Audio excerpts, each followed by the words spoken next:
Nos encontramos hoy en el capítulo 36 del libro de Job, y aún nos quedan 2 capítulos más que forman el discurso de Eliú que hemos estado considerando. Y luego Dios mismo entrará a tomar parte en esta conversación. Quisiéramos que usted note aquí que nuevamente tomamos este discurso, que es el más largo que se halla en el libro de Job. Eliú, pensamos nosotros, ha llevado el argumento mucho más lejos que ninguno de los otros oradores. Él tenía mayor percepción espiritual que los 3 amigos de Job.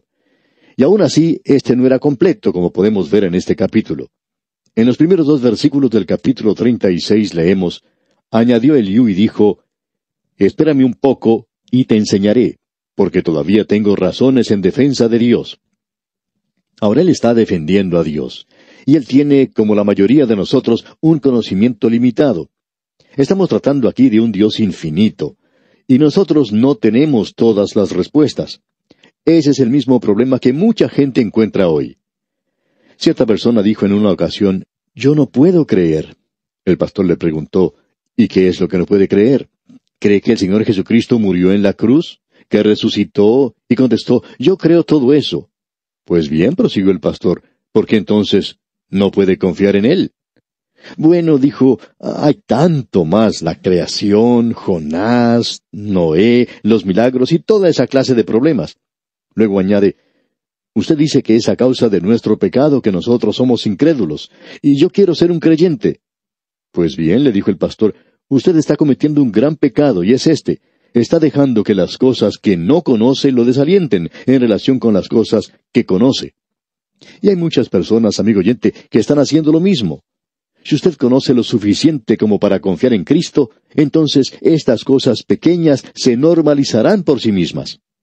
Yo estoy en este instante sentado en una silla. Ahora hay muchas cosas relacionadas con esta silla que yo no conozco.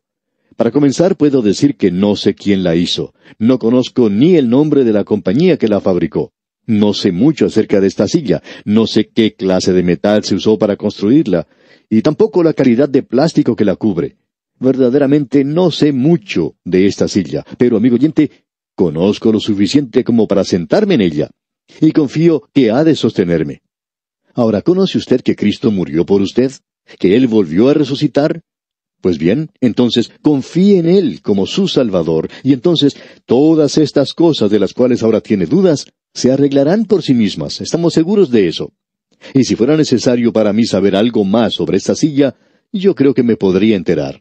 Pero todo lo que necesito saber es suficiente, y es que yo me puedo sentar en ella. Yo conozco muy poco acerca de los aviones, pero me subo a uno de ellos cuando tengo que viajar, y me confío al avión. Y eso es todo lo que Dios le pide que usted haga cuando confíe en Cristo. Y muchos de nosotros dejamos que lo que no conocemos nos desaliente en cuanto a lo que ya conocemos. Pues bien, notemos ahora lo que Eliú dice al continuar aquí en el versículo 3, porque es bastante limitado en su conocimiento, como podemos apreciar. Tomaré mi saber desde lejos, y atribuiré justicia a mi Hacedor. Esto es lo mismo que el apóstol Pablo dijo en una forma diferente un poco más tarde. Pablo hizo la siguiente declaración. ¿Qué pues diremos? ¿Que hay injusticia en Dios? Y la respuesta a esa pregunta es, en ninguna manera. Y eso es verdad. Dios es justo en todo lo que hace. Eliú está atribuyendo justicia a Dios, pero él también está dejando bien en claro que Dios está tan lejos del hombre que en realidad nosotros no le podemos conocer. Y hay cierto elemento de verdad en esto a propósito. ¿Qué es lo que en la actualidad nos separa de Dios? Miremos lo que este hombre dice aquí en el versículo 4 de este capítulo 36. Porque de cierto no son mentira mis palabras, contigo está el que es íntegro en sus conceptos. Eso quiere decir que Dios tiene un conocimiento perfecto. Continuemos con los versículos 5 hasta el 7. He aquí que Dios es grande, pero no desestima a nadie. Es poderoso en fuerza de sabiduría. No otorgará vida al impío, pero a los afligidos dará su derecho. No apartará de los justos sus ojos. Antes bien con los reyes los pondrá en trono para siempre, y serán exaltados. Todo el sentido de eso es simplemente lo siguiente. Dios está apartado de nosotros, se está separando de nosotros, y en realidad no podemos comunicarnos con Él debido a eso. Ahora este hombre está equivocado en eso, y esa es la dificultad que tiene mucha gente en la actualidad. Escuchemos lo que el profeta Isaías dijo un poco más tarde sobre lo que separa al hombre de Dios. No es la distancia, no es debido a que Dios es grande y nosotros pequeños, no es porque Él sea infinito y nosotros finitos. Aquí está el problema. Escuchemos lo que dice Isaías allá en el capítulo 59 de su libro, versículos 2 y 3. Pero vuestras iniquidades han hecho división entre vosotros y vuestro Dios, y vuestros pecados han hecho ocultar de vosotros su rostro para no ir. Porque vuestras manos están contaminadas de sangre, y vuestros dedos de iniquidad. Vuestros labios pronuncian mentiras, habla maldad vuestra lengua. Y él continúa diciendo mucho más. Isaías muestra las diferentes clases de pecados que existe, y Dios dice, estas son las cosas que los separan a ustedes de Dios. En el día de hoy, amigo oyente, no hay ninguna razón por la cual usted y yo debamos estar separados de Dios. Aún el problema del pecado ha sido arreglado en el presente, porque hay un solo Dios y un solo mediador entre Dios y los hombres, Jesucristo hombre. Y nosotros podemos llegar por medio de Él a Dios. Es por eso por lo que Job estaba clamando, buscando a alguien que hiciera este contacto por él. Ahora Eliú fue el que estuvo más cerca de todos en llegar a hacer eso, pero no lo pudo hacer. Y esa es la razón por la cual Dios finalmente entra en la conversación con Job, como veremos más adelante. Notemos ahora lo que dicen los versículos 22 y 23, que revelan lo que estamos diciendo. He aquí que Dios es excelso en su poder. ¿Qué enseñador semejante a Él? ¿Quién le ha prescrito su camino? ¿Y quién le dirá, has hecho mal? Él no se puede comunicar con Dios, pero lo que está diciendo es, ninguno puede enseñar como Dios enseña. Usted se ha dado cuenta que eso era lo que destacaba al Señor Jesús cuando estuvo aquí en este mundo. Él fue el mejor maestro de todos. Ningún hombre habló como Él habló. Y amigo oyente, las enseñanzas del Señor Jesucristo, aún en la era presente, han sido las enseñanzas más grandes que el mundo haya conocido. Ahora hay muchos que lo están rechazando a Él. Sin embargo, esta misma gente habla de amar al prójimo. Están hablando de misericordia. Están hablando sobre el Sermón del Monte. Esta gente habla hoy de asimilar muchas de las enseñanzas que Él dio. Pero ¿quién está tratando en el día de hoy de hacer lo mismo con lo que enseñó Platón, por ejemplo, o Aristóteles? Y ellos eran personas muy inteligentes. Debemos decir que aún hoy el Señor Jesús se mantiene como el más grande de todos los maestros. ¿Quién enseña como Él? Llegamos ahora en nuestra lectura del libro de Job al capítulo 37. Y este hombre aquí está sacando algunas conclusiones, y podemos apreciar todo eso al leer este capítulo. Pero en este momento deseamos simplemente mencionar 3 versículos en el capítulo 37. Son los versículos 22 al 24. Escuche usted. Viniendo de la parte del norte la dorada claridad. En Dios hay una majestad terrible. Él es todopoderoso, al cual no alcanzamos, grande en poder, y en juicio y en multitud de justicia no afligirá. Lo temerán por tanto los hombres. Él no estima a ninguno que cree en su propio corazón ser sabio. Nuevamente le está infiriendo que Dios está tan alejado del hombre que nosotros no nos podemos comunicar con Él. Él está tan lejos por allá arriba y nosotros aquí tan abajo. Por tanto, podemos apreciar en lo que hemos leído que lo que separa al hombre de Dios es el pecado del hombre. Esta es una declaración tremenda, y el capítulo 37 de Job nos demuestra que este hombre Eliú no es un profeta, no es un mediador. Esa es la razón por la cual, si me permite decirlo, yo nunca me especialicé en ese asunto de aconsejar a los demás. Y si quieres saber la verdad, yo no sé lo suficiente como para ser un consejero. Pensamos que la persona que se ocupa hoy de ser un consejero está tomando el lugar de Dios. Y eso es lo que los amigos de Job trataron de hacer. Ellos estaban tomando el lugar de Dios en la vida de este hombre. Ellos querían aconsejarle a él. Y el problema que ellos tenían era que el conocimiento que poseían no era el adecuado. Y pensamos que hoy la gran falla en este asunto de aconsejar a los demás es que nosotros no lo sabemos todo, no somos omniscientes, no tenemos el conocimiento que es necesario. Ahora este hombre Eliú aquí casi se pasa a esa posición de ocupar el lugar de Dios. Por tanto, él revela aquí que él simplemente no conoce en realidad a Dios como debiera conocerlo. Él no sabe cómo aproximarse a Dios y está muy distante de Él. Y ahora Dios va a hacerse presente en la escena. Usted notó que en el versículo 22 del capítulo 37, una de las últimas cosas que Eliú dijo se refería al estado del tiempo. Y allí nos da un breve informe meteorológico. Él dice, luego que pasa el viento y los limpia, viniendo de la parte del norte la dorada claridad. ¿Por qué piensa usted que él dijo eso? Bueno, durante todo el tiempo que este hombre ha estado hablando, y durante la mayor parte de su discurso, creemos que se ha estado formando una tormenta sobre el horizonte. Todo se estaba oscureciendo al avanzar la tormenta. Comenzó a soplar el viento, y pensamos que quizá ya se sentía caer las gotas de lluvia, y creemos que la tormenta que se avecinaba era bastante fuerte. Todo el mundo corrió a buscar refugio, y al finalizar su discurso Eliú, él también se va y deja solo a Job en ese lugar. Y ahora aparece Dios a Job en este sitio, y podemos decir que el lugar era débil porque es inadecuado, y es precisamente donde nosotros nos encontramos. Dios es tan grande. Hemos dicho que el Señor Jesucristo era el mejor maestro, y así es Dios también. Él está enseñándole algo aquí a Job. Él nos enseña a nosotros también en la actualidad. El Señor Jesucristo es quien nos quiere enseñar, y uno de los grandes rasgos de los buenos maestros es que Él comienza a enseñar partiendo desde el punto donde se encuentra el alumno. Y partiendo desde ese punto, Él lleva al estudiante al lugar donde el maestro quiere llegar. Eso es lo que distingue a un buen maestro.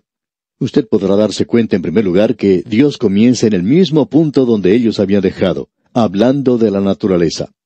Se estaba avecinando una gran tormenta. Dios se presenta como el Creador. Él comienza a hablar aquí y llevará a este hombre al lugar que Él desea. Luego nos damos cuenta que el Señor Jesucristo siempre hizo eso. Pensamos en algunas de las parábolas del Señor Jesucristo. Él nunca las inventó. Él simplemente se detenía en algún lugar y desde allí él podía observar a algún sembrador sembrando el trigo. Había muchas montañas en ese país y él podía observar a este hombre sembrando en la distancia. El Señor Jesucristo comenzaba a enseñarles en el lugar donde ellos estaban. Él decía, ¿a qué compararé el reino de Dios? Es semejante a la levadura que una mujer tomó y escondió en 3 medidas de harina hasta que todo hubo fermentado. Eso era apreciado y comprendido por cualquiera de los que estaban escuchando. Nuestro Señor comenzaba en donde ellos estaban y los llevaba a donde Él quería que estuviesen. El apóstol Pablo enseñaba de la misma manera. Esa es la razón por la cual muchas personas han malentendido el capítulo 14 de su primera epístola a los Corintios, donde Pablo habla sobre el don de lenguas. Pablo estaba comenzando a hablar allí, en el lugar donde ellos se encontraban. Ellos se habían desviado en eso, y ahora Pablo los está guiando a un lugar mucho más elevado, para que pudieran llegar al lugar donde deberían estar. Él está manifestando el cuerpo de Cristo. Y de la misma manera, usted puede encontrar a través de toda la palabra de Dios, que aquí tenemos la enseñanza más grande de todas. Él siempre comienza en el lugar donde la gente se encuentra. El autor de estos estudios bíblicos, el Dr. J. Vernon McGee, contaba que cuando él acostumbraba a visitar diferentes pueblos y ciudades para dictar conferencias en esos lugares, 2 o 3 días antes de comenzar una serie de mensajes, él compraba el periódico del pueblo y así podía enterarse de cuáles eran las cosas de interés local. Se podía dar cuenta si había alguna elección gubernamental o si había algún problema en la ciudad, si allí se encontraba de visita algún visitante famoso. Y siempre comenzaba a hablar haciendo alguna referencia a eso. ¿Por qué? Porque ese era el lugar donde ellos estaban viviendo. Y eso es algo que uno recibe de la palabra de Dios. Bien, llegamos ahora al punto donde Dios aparece en la escena y creemos que esta es la mejor parte de todo el libro de Job. Y nos sentimos completamente inadecuados para presentar lo que se dice aquí. Sentimos como que debiéramos cerrar la Biblia y apagar el radio. Pero no podemos hacer eso. Así es que leamos lo que Dios nos tiene que decir y haremos los comentarios pertinentes a la lectura. Leamos el primer versículo del capítulo 38 de Job. Entonces respondió Jehová a Job desde un torbellino y dijo, aquí nos damos cuenta que Dios habla desde la tormenta que se había formado.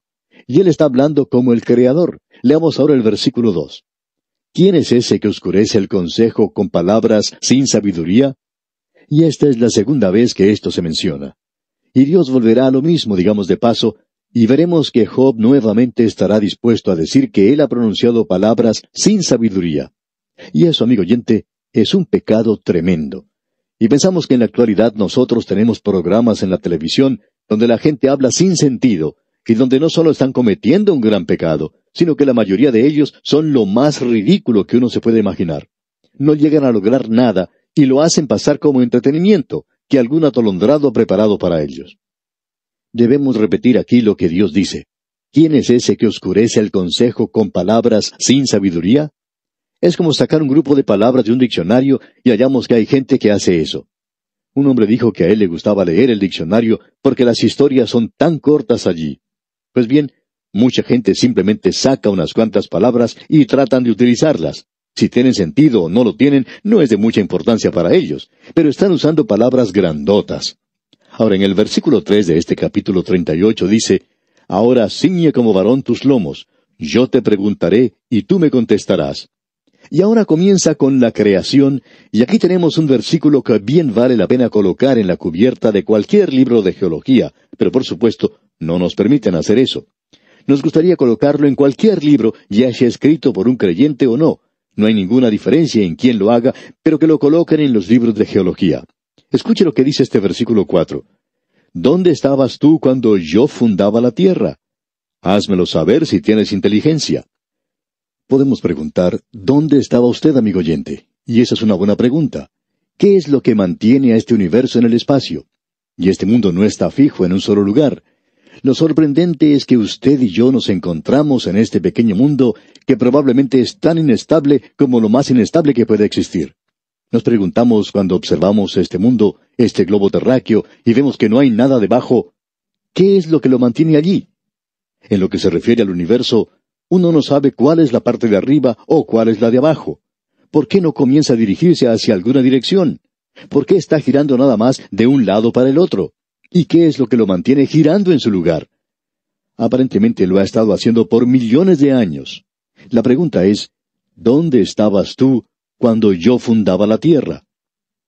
En cierta ocasión un predicador estuvo visitando la zona norte del estado de Arizona en los Estados Unidos y junto con un geólogo fueron a recorrer cierta zona serrana y todo ese lugar estaba cubierto de arena. Y el predicador no podía comprender cómo la arena se había amontonado en ese lugar. El geólogo quitó un poco de arena de cierto lugar y debajo de ella se encontraba el tronco de un árbol petrificado. Y el predicador le preguntó de dónde venía eso. El geólogo respondió, del estado de California.